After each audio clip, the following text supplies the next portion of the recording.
When we think of a best friend or a really good friend, who do we think of? We most likely think on the other, and this is completely fine. After all, they are people who have supported us unconditionally and are the ones we can always trust. However, we rarely think that we are our own best friend.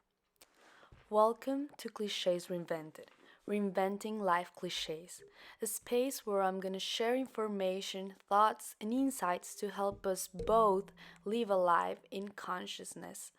These are reflections that have helped me with my personal growth and that I want to share with you today.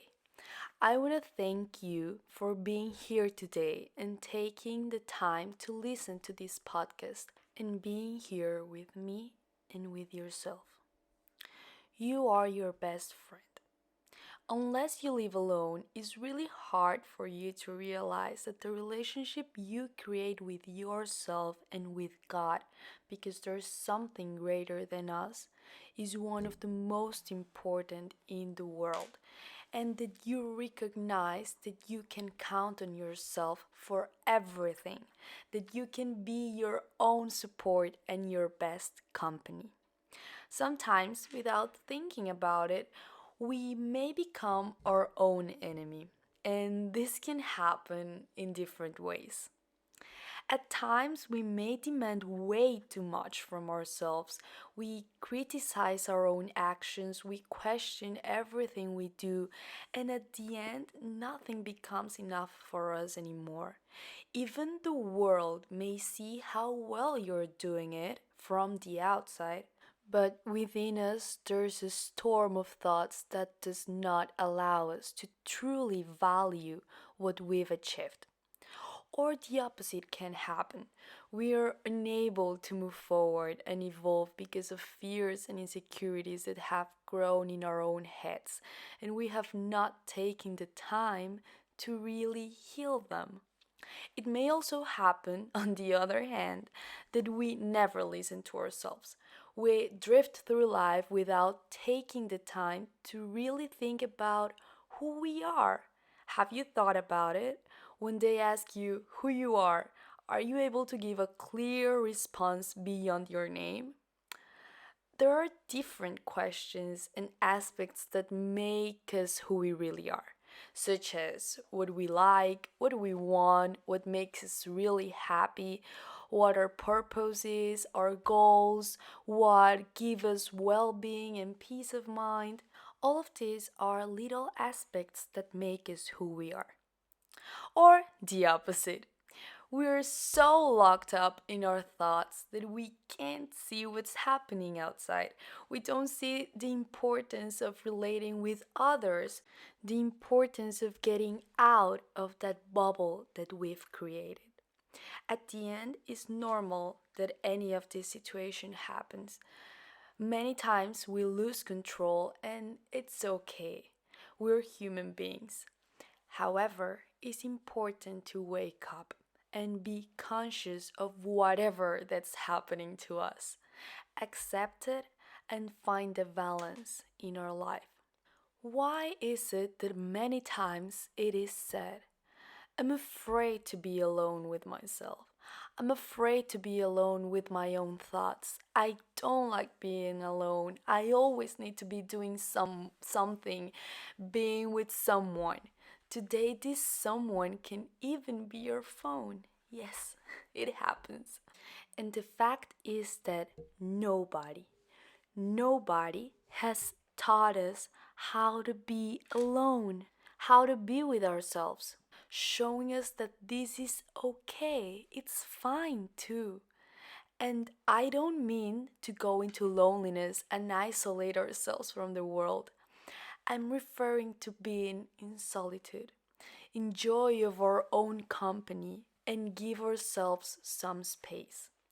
We have not been taught the importance of being able to deal in a healthy way with our own head, how to see our thoughts from the outside, how not to overthink things so much, and how to be kind of two in one.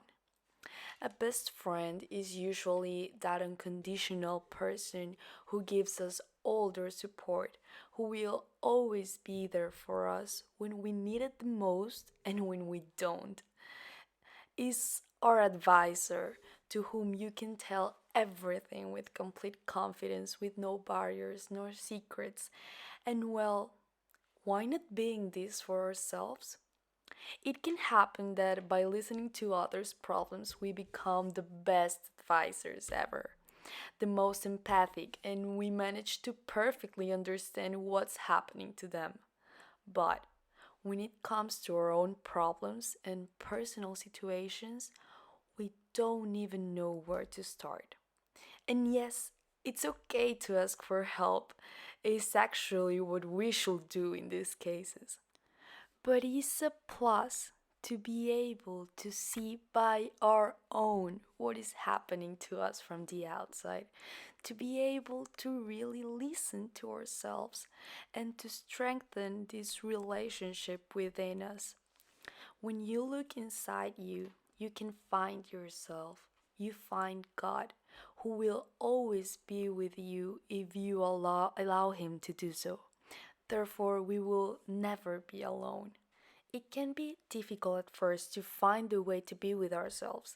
In fact, this changes for every person. Well, we're all different, but I'm gonna share some of the tools that may help us in this journey. Meditation works for many to enter a space of stillness and get away from your thoughts. Watch them from the outside. For others, writing can be a very powerful tool since we manage to get out all of our thoughts.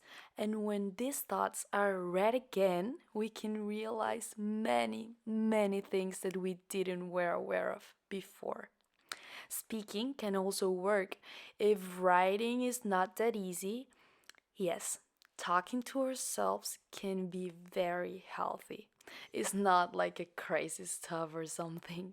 And I'm sure that we've heard these techniques at least once, but they are really tools that can help us get inside ourselves, get to know us better, and become our best friend. Personally, I came to understand the importance of my relationship with myself living alone. And it's actually funny because I always had delusions of doing things alone without feeling weird or uncomfortable. But I felt like it wasn't kind of socially accepted. But the truth is that this was only fake stuff created by my mind, since I had to arrive to the other side of the world to understand that I can do different activities being alone. Well, I actually had to, but still. And feeling completely calmed and at peace. Besides, when you're new in a place where you know no one, you realize that you can do whatever you want, and that at the end, nobody really cares.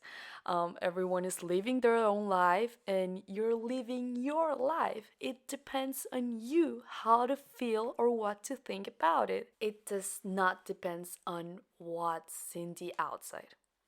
With all of this, we can become more aware of who we really are.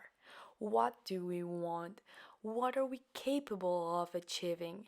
What we like, what we don't like. In my case, little by little, I'm getting to know my limits, my weaknesses, my strengths, defects, and virtues, who I am. It has been and continues being a beautiful experience. The power you get by knowing that you're capable of everything and that you already have what's fundamental, which is to have yourself, is priceless. When we manage to be alone with ourselves in a healthy way, we are able to create deeper relationships with others since we already got us. And just as they say, if you don't love yourself, you can't love anyone else. Well, it's the same. If you're not able to be fully present with your own presence, you will not be able to be fully present with the presence of others. Thank you for listening to this podcast. I hope you really enjoy it as I enjoy sharing these insights with you. Hope you share it, give it a like, and see you next time.